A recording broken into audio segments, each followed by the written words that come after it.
Welcome back. आप लोग को स्क्रीन नजर आ रही है? Random variables and probability models. मुराद नजर आ रही है आपको? सर आ रही है जी सर। जी सर, नजर आ रही है। थैंक यू जी, थैंक यू। अच्छा जी, तो अभी जो हमारा सेशन है ये छोटा सा होगा, लेकिन ये पिछले सेशन के ऊपर बिल्ड करेगा और आपकी बुक का चैप्टर 3 है। तो इसमें तो आपको कोई चीज़ समझ ना आए क्योंकि इसमें थोड़ी कंसेप्चुअल चीज़ें भी है, तो फ़ौरन आपने मुझसे पूछ लेना है छोटा सा, लेकिन बात ज़रा समझने वाली है। तो कुछ समझ ना आए तो मुझसे आपने पूछ लेना है। इसमें हम देखेंगे प्रोबेबिलिटी मॉडल्स और रैंडम वेरिएबल्स को। प्रोबेबिलिटी क्या चीज़ होती है? प्रोबेबिलिटी आम ज़ुबान में आप ये कहें तो ये एक नंबर होता है 0 और 1 के दरमियान, और इसके अंदर हम बता रहे होते हैं कि किसी चीज़ के होने का चांस कितना है। जब हम कहते हैं कि इस चीज़ की प्रोबेबिलिटी 0.9 है, इसका मतलब 90% चांस है कि ये काम हो जाएगा। जैसे हमें अब अपनी वेदर की जो एप्स होती हैं आपके मोबाइल के ऊपर, उस पर लिखा होता है ना चांस ऑफ रेन 80%, तो इसका मतलब होता है प्रोबेबिलिटी 0.8। तो इस चीज़ को प्रोबेबिलिटी कहते हैं। अब प्रोबेबिलिटीज जो है एक चीज़ की, जैसे हमने यहाँ पे बारिश की बात की, वो तो सीधा सीधा एक वेरिएबल हो गया, तो वो तो इजीली समझ आ जाती है। लेकिन नॉर्मली ऐसा होता है कि 2-3 चीज़ें इकट्ठी भी हो रही होती हैं। जैसे प्रोबेबिलिटी बारिश के साथ साथ लैंडस्लाइड की, दोनों एक दूसरे से रिलेटेड भी होती हैं। प्रोबेबिलिटी बारिश के साथ साथ फ्लड की इकट्ठी आ सकती हैं। इसी तरह कुछ प्रोबेबिलिटीज ऐसी होती हैं कि जो इकट्ठे अकर तो हो सकती हैं, लेकिन उनका आपस में कोई रिलेशनशिप नहीं होता है एसेंशियली। तो कुछ, लेकिन कभी जब जगहों पे ऐसा होता है कि कुछ बिल्कुल ही ऑपोजिट चीज़ें, जैसे अभी आप इस्लामाबाद में बैठे हैं तो आप सोचते हैं रेन के साथ लैंडस्लाइड या फ्लड, फ्लैश फ्लड। लेकिन अगर आप कराची में बैठे हैं तो आप प्रॉब्ली रेन के साथ एक पैरेलल हीट वेव और एक अर्बन फ्लड को देखेंगे, जो कि शायद दूसरी इन्वायरमेंट में उन चीज़ों को जहन में ही नहीं रखा जाता, क्योंकि वो प्रोबेबल ही नहीं होती हैं और इकट्ठी कभी भी नहीं होती हैं। तो अब जब भी कोई दो इवेंट ऐसे हों, दो चीज़ें ऐसी हों जो इकट्ठी नहीं हो सकती, तो उनको हम कहते हैं ये म्यूचुअली एक्सक्लूसिव हैं। Events that can not occur together, basically एक दूसरे के ऑपोजिट होते हैं, जैसे probability of rain and probability of sunshine. तो ये म्यूचुअली एक्सक्लूसिव होते हैं, या एटलीस्ट एक दूसरे पर बिल्कुल डिपेंडेंट नहीं होते हैं। फिर इसी तरह हम कहते हैं कलेक्टिवली एग्जॉस्टिव प्रोबेबिलिटी। उसका मतलब ये होता है कि जितनी चीज़ें भी मैंने कही, ये सब की प्रोबेबिलिटी मिला के 1 हो जाएगी। जैसे पीछे हमने बात की ना 0 से 1 के दरमियान, या 80% और 90%। तो एक चीज़ की 80% होगी जमा दूसरी की 20% होगी, तो कलेक्टिवली वो 1 हो जाएंगी। जैसे फॉर एग्जांपल आपने एक कॉइन को टॉस किया, तो या हेड आएगा या टेल आएगा। तो टेल की प्रोबेबिलिटी भी 0.5 है अगर फेयर कॉइन हो, और हेड की भी 0.5 है, तो दोनों को मिला के 1 हो जाएगा। यानी आप 6 बार कॉइन को टॉस करें तो हो सकता है 3 बार, बल्कि 3 नहीं, फर्ज करें 2 बार हेड आ गया और 4 बार टेल आ गया। तो इसका मतलब है कि 0.4 प्रोबेबिलिटी हेड की है, 0.6 टेल की है, और 0.4 और 0.6 को जमा करें तो 1 हो जाता है। यानी 2 दफ़ा हेड को जमा किया और 4 दफ़ा टेल की, तो 4 और 2 6 हो गए, तो टोटल हमने 6 बार ही कॉइन टॉस किया था। तो इनको कहते हैं कलेक्टिवली एग्जॉस्टिव पॉसिबिलिटी। और जॉइंट प्रोबेबिलिटी का मतलब होता है कि दोनों इकट्ठे हो जाए, बारिश भी हो जाए और साथ साथ फ्लड भी आ जाए। तो मुख्तलिफ किस्म की प्रोबेबिलिटीज़ होती हैं, और कभी कभी ऐसा होता है कि इवेंट्स इंडिपेंडेंट होते हैं, और वो एक का होना दूसरे के होने से उसको कोई फ़र्क नहीं पड़ता। लेकिन कभी कभी ये आपस में डिपेंडेंट होते हैं। तो फिलहाल ये खाली मैथ्स को आप डिसरिगार्ड कर दें। आइडिया ये है कि आपको मैंने ये बताना है कि प्रोबेबिलिटीज़ जो होती हैं वो मुख्तलिफ इवेंट्स की एक दूसरे से रिलेटेड भी हो सकती हैं, अनरिलेटेड भी हो सकती हैं, एक दूसरे पे डिपेंडेंट भी हो सकती हैं, इंडिपेंडेंट भी हो सकती हैं। सबको मिलाएं तो जॉइंट प्रोबेबिलिटी भी बन सकती है, और ऐसा भी हो सकता है कि इनका आपस में कोई रिलेशनशिप ही ना हो। अब थोड़ी देर पहले हमने टाइम सीरीज़ के बारे में बात की, तो ये टाइम सीरीज़ का एक प्लॉट है। अमेरिका का डिफेंस बजट 1951 से लेके 1951 से लेके 2014 तक। तो आप इसमें देखें, आपको इसमें मुख्तलिफ ट्रेंड्स नज़र आ रहे हैं। इसमें डिप आई है शुरू में, क्योंकि वर्ल्ड वॉर तकरीबन उस ज़माने में ख़त्म हुई थी, तो कम हुए एकदम बजट्स।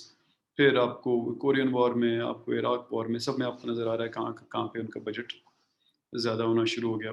अब ये एक डेटा है, एवरेज इसकी मोर और लेस वही है जो एक ही लाइन पे तकरीबन चल रहा है, लेकिन कुछ इवेंट्स की वजह से ऊपर हो जाता है और कम हो जाता है। अब सवाल ये है कि अगले साल, यानी इस प्लॉट के केस में अगला साल है 2015, तो अगले साल यूनाइटेड स्टेट्स का डिफेंस बजट बढ़ेगा या कम होगा?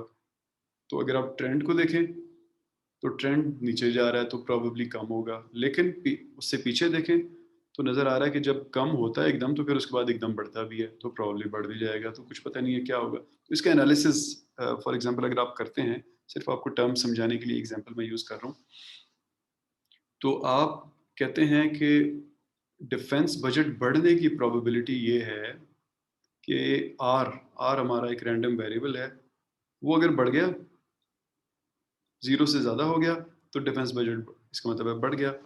अगर आर 0 रहा तो डिफेंस बजट वही रहेगा, और आर 0 से कम हो गया, इसका मतलब है डिफेंस बजट डिक्रीज करेगा। अब ये आर क्या चीज़ है?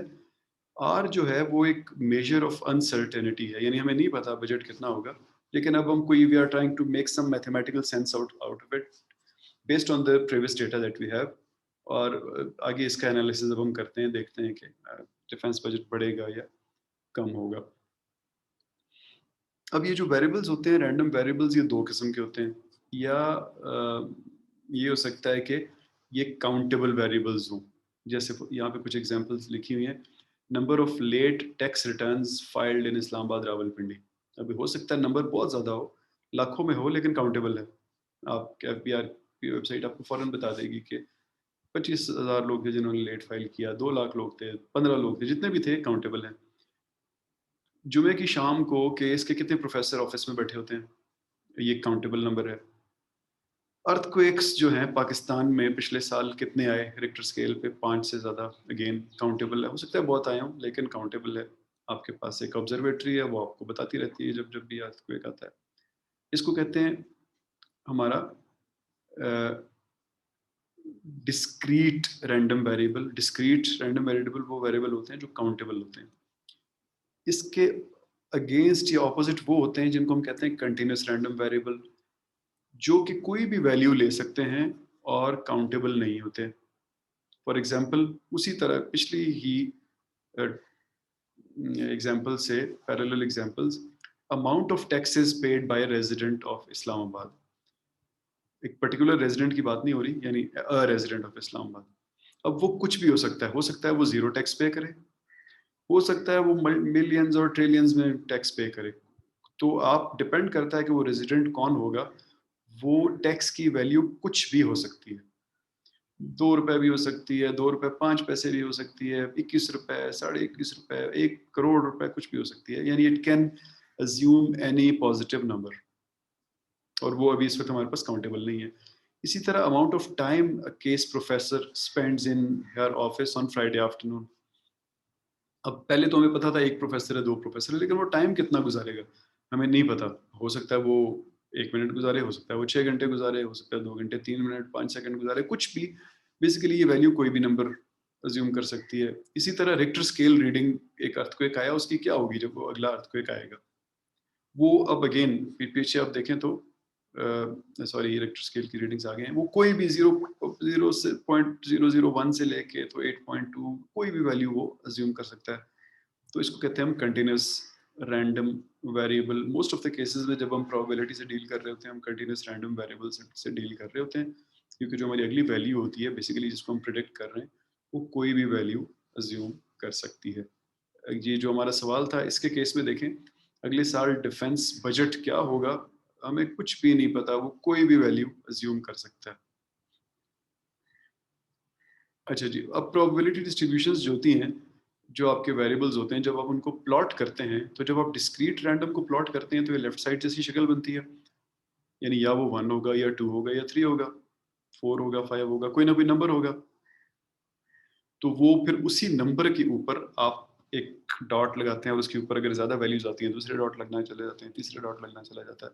तो आप इस केस में देखें, तो ये 1 की प्रोबेबिलिटी तकरीबन 35% है, 2 की प्रोबेबिलिटी 30% है, एंड सो ऑन, और इन सबको मिलाएं तो 100% बन जाता है। दूसरी तरफ आप कंटिन्यूस रैंडम वेरिएबल को देखें तो वहाँ पे एक लाइन लगी हुई है और उसके नीचे एक स्पेस है। इस स्पेस में वो कोई भी वैल्यू अज्यूम कर सकता है, और उन वैल्यूज को अज्यूम करने की भी अपनी अपनी प्रोबेबिलिटी है। उस प्रोबेबिलिटी को कैसे कैलकुलेट करते हैं वो हम आगे देखते हैं, और एक पर्टिकुलर एरिया में कितना डेटा आ सकता है। जैसे हमने पीछे वो कॉलर शर्ट्स के साइज जब हम बात कर रहे थे, सिक्स सिग्मा की बात कर रहे थे, तो हमने कहा था कि मेरी 68% शर्ट्स इस रेंज में फॉल करेंगी। अब इसका मतलब है कि there 68% probability there is 68% probability that my shirts will be from 15.95 to 16.25 inches in collar size. तो यहाँ पे भी probability मेजर होती है, लेकिन वो कोई भी वैल्यू अज्यूम कर सकती है। अच्छा जी, अब आप probabilities जब डिटरमिन करने लगते हैं तो हमारी चूंकि नेचर में जितनी भी चीज़ें हमें अपने सामने नज़र आती हैं वो नॉर्मल डिस्ट्रीब्यूशन को या गॉसियन डिस्ट्रीब्यूशन को या नेचुरल डिस्ट्रीब्यूशन को फॉलो करती हैं। जो ये हमारा राइट साइड पे ग्राफ है, जो एक डिस्ट्रीब्यूशन से बनी हुई है, एक सेंट्रल टेंडेंसी के साथ एक लाइन लगी हुई है, इसको फॉलो करती हैं। जैसे फॉर एग्जांपल मैं आपसे कहूँ कि इस वक्त क्लास में फ़र्ज़ करें कि इसमें हमारे पास 1500 स्टूडेंट हैं। मैं उन सबसे पूछूं कि आपके कितने बहन भाई हैं, तो कोई कहेगा मेरे 0 बहन भाई हैं, मैं अकेला हूँ, और वो कहीं इस तरह के ग्राफ में बिल्कुल एक एंड पे होगा, जो लेफ्ट साइड वाला एंड है इस पे होगा। और कोई कहेगा मेरे 10 बहन भाई हैं, वो ग्राफ के दूसरे एंड पे होगा। तो इन दोनों को हम कहेंगे एक्सट्रीम वैल्यूज हैं या आउटलायर्स हैं, लेकिन ज़्यादातर लोग कहेंगे मेरे 2 बहन भाई हैं, 3 बहन भाई हैं, 4 बहन भाई हैं। तो मेजॉरिटी हमारी सेंटर में फॉल करेगी, और जो जो हम सेंटर से दूर होते जाएंगे, नंबर ऑफ पीपल जो वो जवाब दे रहे होंगे वो कम होता जाएगा।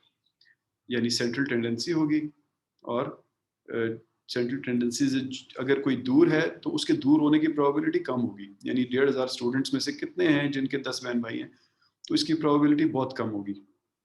तो इन अदर वर्ड्स, आप फ़र्ज़ करें आप केस के प्रेसिडेंट हैं और आप चाहते हैं कि आप तमाम स्टूडेंट्स को उनके बहन भाइयों के लिए एक इनविटेशन कार्ड भेजें, तो कितना चांस है कि आपको एक बच्चे को 10 कार्ड देने पड़ेंगे? जवाब है बहुत कम चांस है, लेस देन 1% चांस है। कितना चांस है कि आपको एक बच्चे को कोई भी कार्ड नहीं देना पड़ेगा? अगेन बहुत कम चांस है। तो भाई मैं एवरेज कितने रखूँ? तो आप फिर सेफली आप कहेंगे यार सबके लिए 3 कार्ड बना लो, ज़्यादातर वैसे ही 3 पे होंगे। और अगर किसी के 10 हैं तो फॉर दैट पर्सन जिसके 10 हैं, बहुत सारे ऐसे भी होंगे, 2-3 ऐसे भी होंगे जिनका कोई भी नहीं होगा, तो वो वहाँ कंपनसेट हो जाएगा। तो ओवरऑल 3 कार्ड या 4 card is a safe value. तो इसी तरह जब भी आप कोई भी चीज़ मेजर कर रहे होते हैं तो वो एक नेचुरल डिस्ट्रीब्यूशन को या एक नॉर्मल या गॉसियन डिस्ट्रीब्यूशन को फॉलो कर रही होती है in most of the cases, और आप उसकी बेसिस पे डिसीजन मेकिंग कर सकते हैं।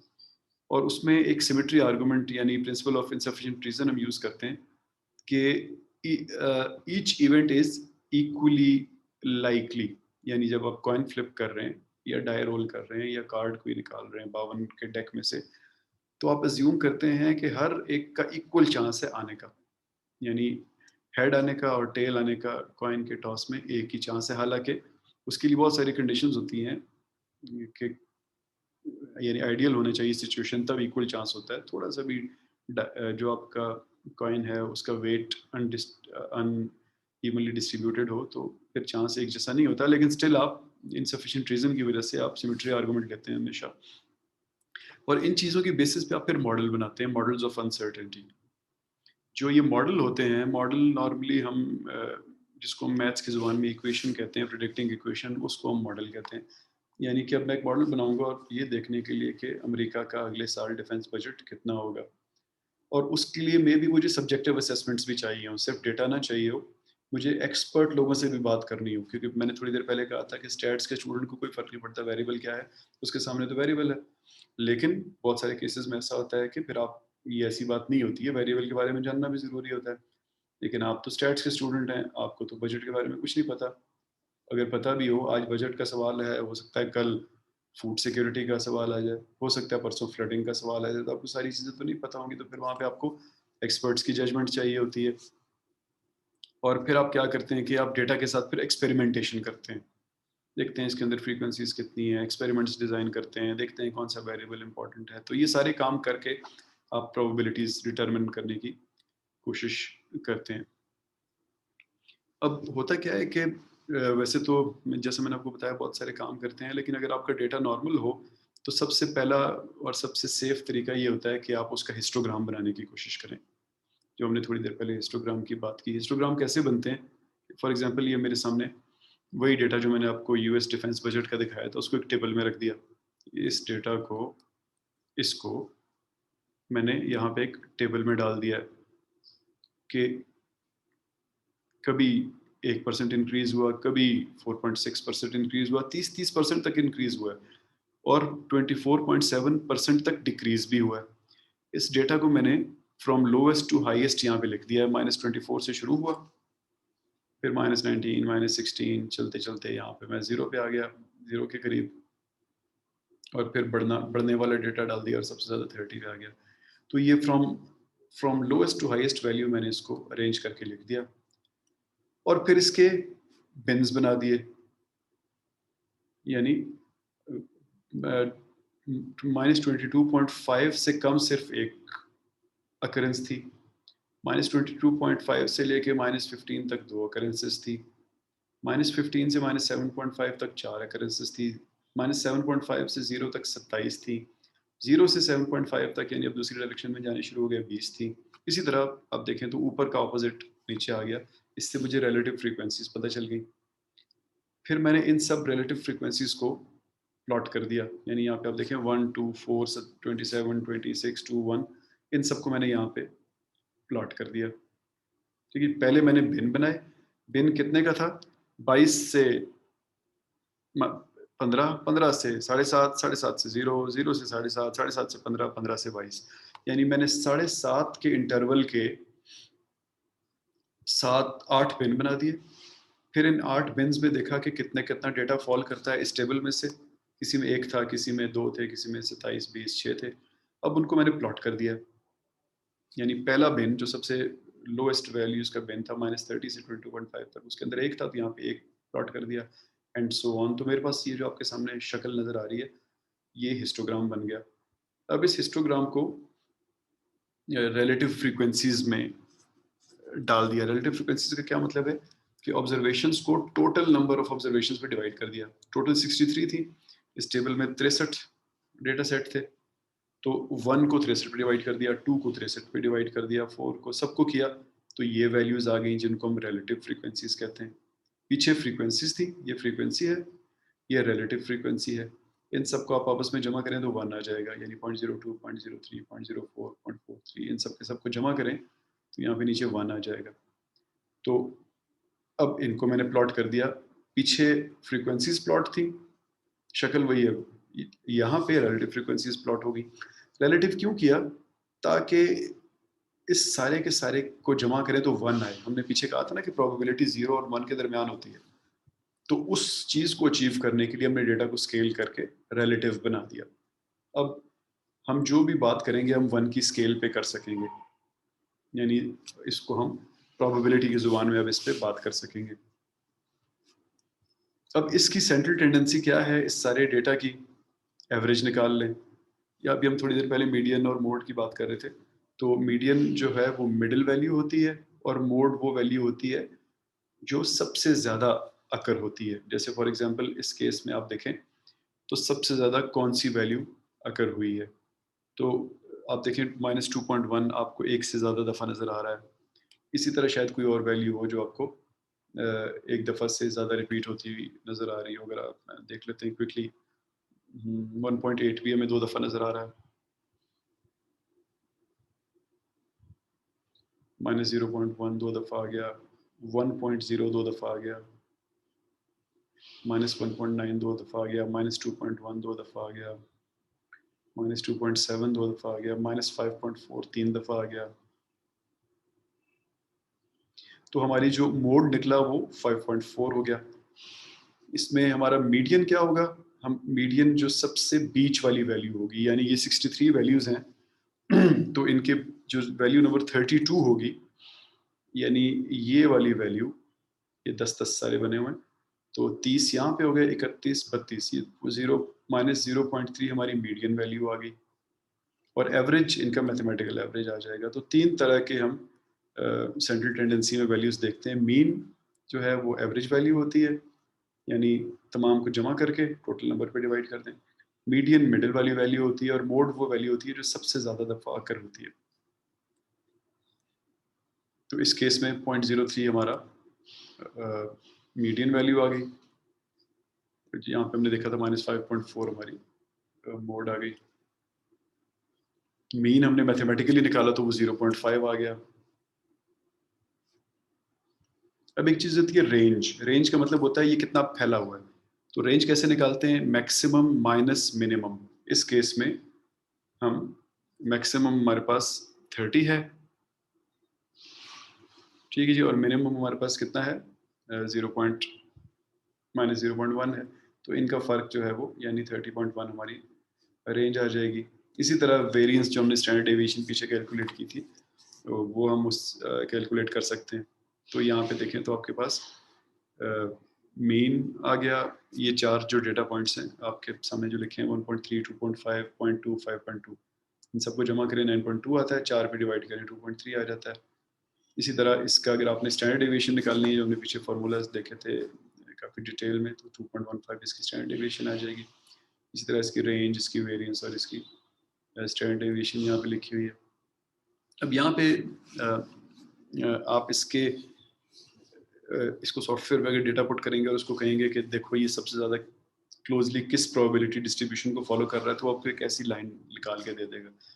तो ये ऑलमोस्ट नॉर्मल डिस्ट्रीब्यूशन को फॉलो कर रहा है। अब इसमें एक चीज़ होती है प्रोबेबिलिटी डेंसिटी फंक्शन, पीडीएफ इसको हम कहते हैं। यानी इन अदर वर्ड्स आपसे कोई पूछे कि what is the how much percentage of the data falls between 7.5 and -7.5, या बिटवीन 7.5 एंड 22.5, कोई भी सवाल आपसे पूछा जा सकता है, यानी जब आप डेटा रिप्रेजेंट कर रहे हैं।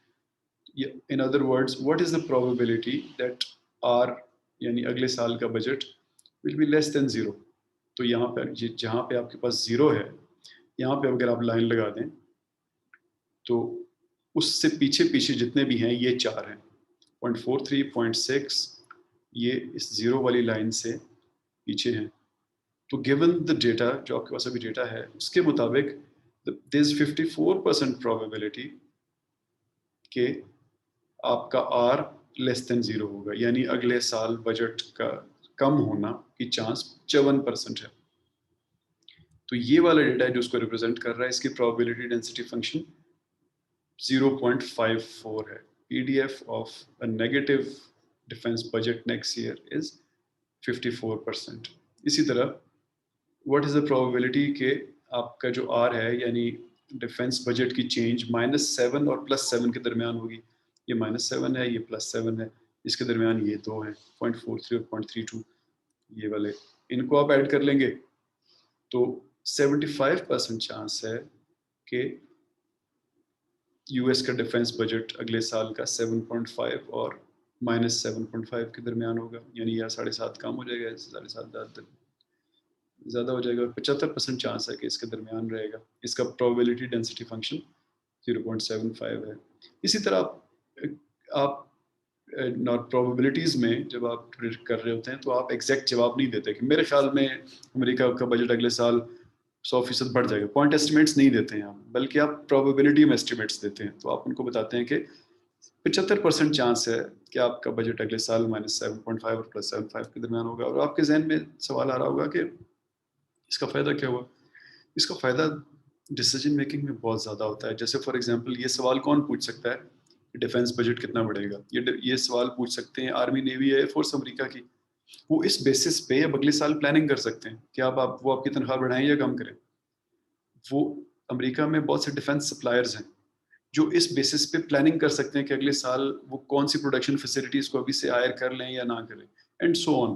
तो प्रोबेबिलिटी हमेशा फ्यूचर की प्रोडिक्शन प्रोबेबिलिटीज़ में होती है, और उसकी बेसिस पे आप बहुत इंपॉर्टेंट डिसीजंस कर सकते हैं। अब यहाँ पे एक और डेटा सेट है, 1000 डेटा पॉइंट्स हैं जो ज़लज़ले आए पिछले कुछ सालों में उनका।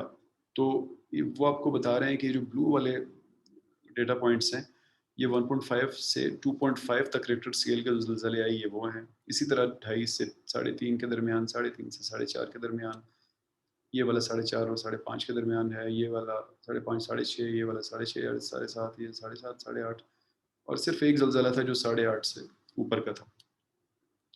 तो इस अगेन वही वाला मैंने इसके साथ काम किया कि सबसे पहले हमने इसको बिन्स बनाए एक एक के फासले से, और उसके हमने 8 बिन बना दिए। हर बिन के अंदर देख लिया कि कितने अर्थक्वेक आए, तो किसी में बहुत ज़्यादा है, किसी में बहुत कम है।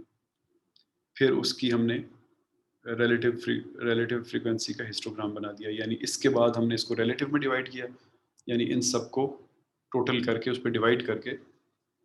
तो 47% हमारे पास ऐसे थे, यानी ये जो 474 है, टोटल 1000 थे ना, तो ये 474 बन गए।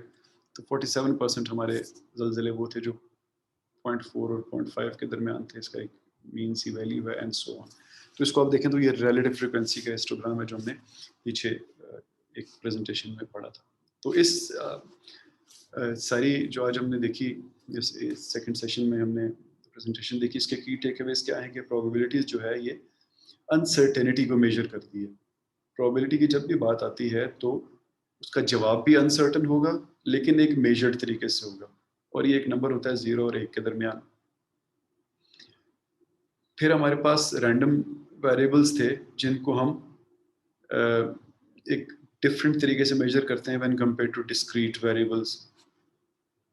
हम डिस्ट्रीब्यूशन कैसे बनाते हैं कि पहले डेटा इकट्ठा करते हैं, डेटा के बिन्स बनाते हैं, प्रेफरेबली इक्वल रेंज के बिन्स होते हैं। उन बिन्स के अंदर देखते हैं कि फ्रीक्वेंसी कितनी है, उस फ्रीक्वेंसी को रिलेटिव फ्रीक्वेंसी में कन्वर्ट करते हैं, उसका हिस्टोग्राम बनाते हैं जिससे हमें प्रोबेबिलिटी डिस्ट्रीब्यूशन मिल जाती है। उस जो वेरिएबल होता है उसकी एक शेप हमें नजर आनी शुरू हो जाती है उससे, और उसके अंदर से हम एरिया अंडर द कर्व देख के बताते हैं कि किस इवेंट के होने का कितना चांस है। जैसे फॉर एग्जांपल इस केस में अगर आप देखें तो आपसे अगर कोई पूछे कि इस चीज़ का कितना चांस है कि हमारा अगला ज़लज़ला 8.5 और 9.5 के दरमियान होगा, तो जवाब आपके सामने ये लिखा हुआ है कि इसका 0.001% चांस है, यानी कि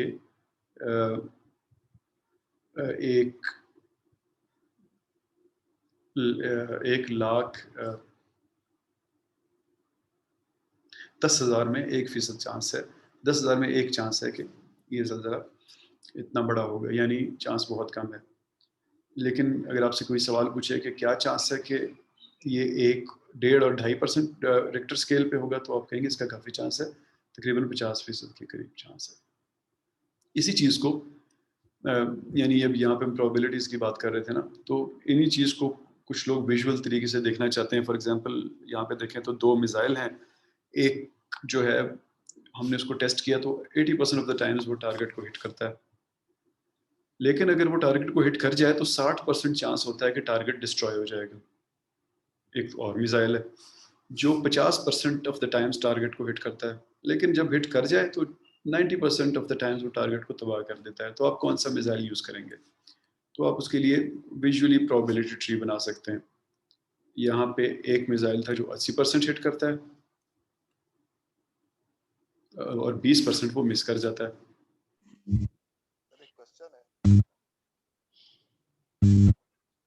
जी सॉरी, आपकी आवाज़ सही नहीं आई। मैं सॉरी आपको डिस्टर्ब किया। एक क्वेश्चन है सर बीच में। जी सर, जी सर। अगर आप सर ये अभी ये जो पिछले एग्जांपल में हमने कर किए जो earthquake magnitude relative frequency histogram जो जी जी एग्जांपल में जैसे यूएस डिफेंस बजट है, जी जी जो बजट है उसमें हमने हिस्टोग्राम बनाया, वो बेल शेप कर्व हमने बनाया। जी बिल्कुल।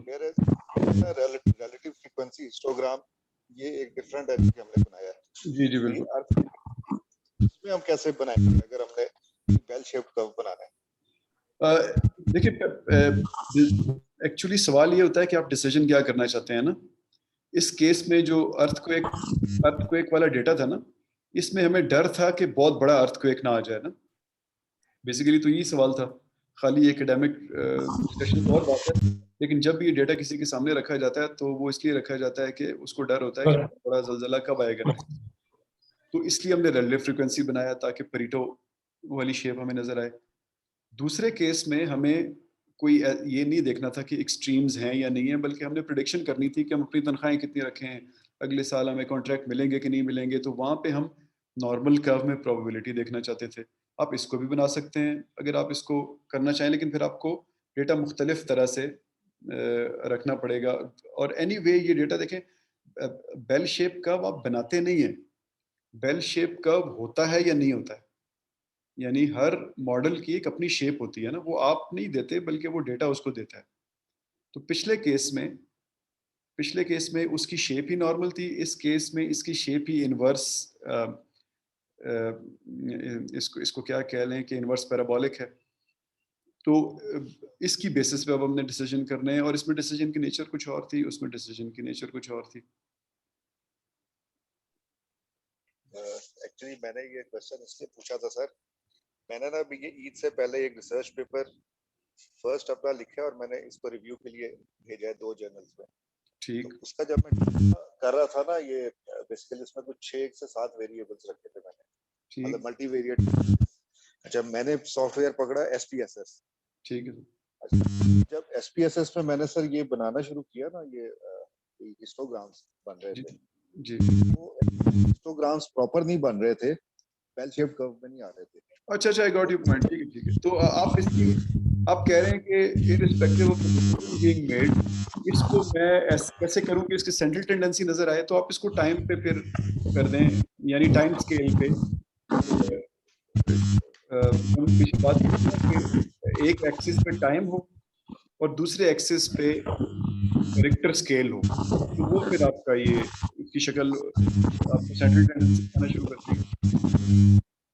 जैसे ये मेरा डेटा है ना, मैंने बताया तो है कि ये 1000 पॉइंट्स हैं, लेकिन ये टाइम वाइज तो मैंने नहीं रखा ना कि 1920 में क्या आया था, 1930 में क्या आया था, टाइम का हमने जिक्र ही नहीं किया। ये तो यूनिवेरिएट डेटा हो गया ना। जी, जी, बिल्कुल। अच्छा, ठीक हो गया सर, यूनिवेरिएट है, इस वजह से इसके जो ग्राफिकल आप रिप्रेजेंटेशन थोड़ा सा काइंडली ऊंचा बोलिएगा। एक्चुअली ये इट मींस कि ये आपकी आवाज कम है, प्लीज ऊंचा बोलिएगा। यूनिवेरिएट डेटा है सर ये। जी, जी, बिल्कुल, आपकी आवाज, बिल्कुल।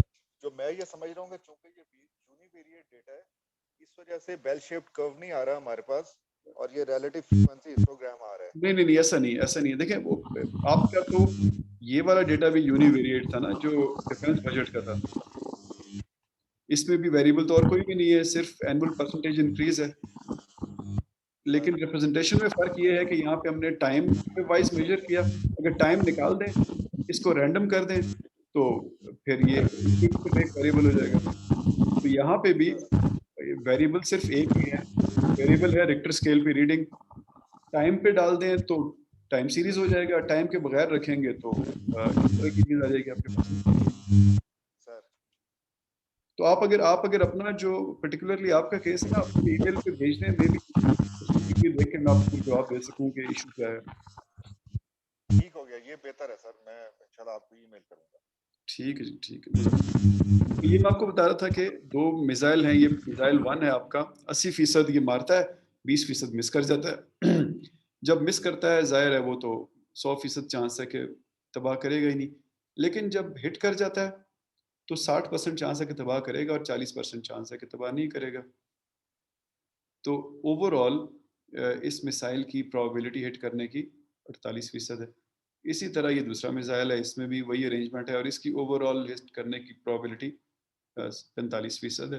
तो आपसे कोई पूछे कि आप कौन सा मिसाइल इस्तेमाल करना चाहेंगे, तो ऑब्वियसली आप वो मिसाइल इस्तेमाल करना चाहेंगे जिसकी हिट की प्रोबेबिलिटी ज़्यादा है, जो कि मिसाइल ए है, जो कि 48% है। तो कुछ लोग इस तरह चीज़ों को देखने में ज़्यादा ईजी फील करते हैं, लेकिन हमारा ये फिलहाल जो हम पढ़ रहे हैं, हम इस तरह नहीं देख रहे हैं। हम प्रोबेबिलिटी को एज एन अनसर्टेनिटी मेजर करने की कोशिश कर रहे हैं और फिर उसमें देखते हैं कि किस रेंज में हमें क्या वैल्यू मिल सकती है। अब ये इस वक्त अभी तक जो हमने चीज़ें पढ़ी हैं, ये हम कुछ फंडामेंटल्स एक तरह से पढ़ रहे हैं ना, ये this will all boil down into regression इंशाल्लाह, जो हम 3-4 क्लासेस के बाद पढ़ेंगे। तो होपफुली आपको वहाँ भी चीज़ें ज़्यादा नज़र आएंगी। ये हमारा टाइम फिर ख़त्म हो रहा है। इसके बाद मैं तीसरी सेशन शुरू करता हूँ। वो सबसे छोटा सेशन है, इसी के ऊपर बिल्ड कर रहा है, और उसके बाद हम अपना सेशन ख़त्म कर देंगे। तो मैं इसको अभी बंद कर रहा हूँ और थोड़ी देर में यानी 4 to 5 मिनट्स में दोबारा शुरू करता हूँ।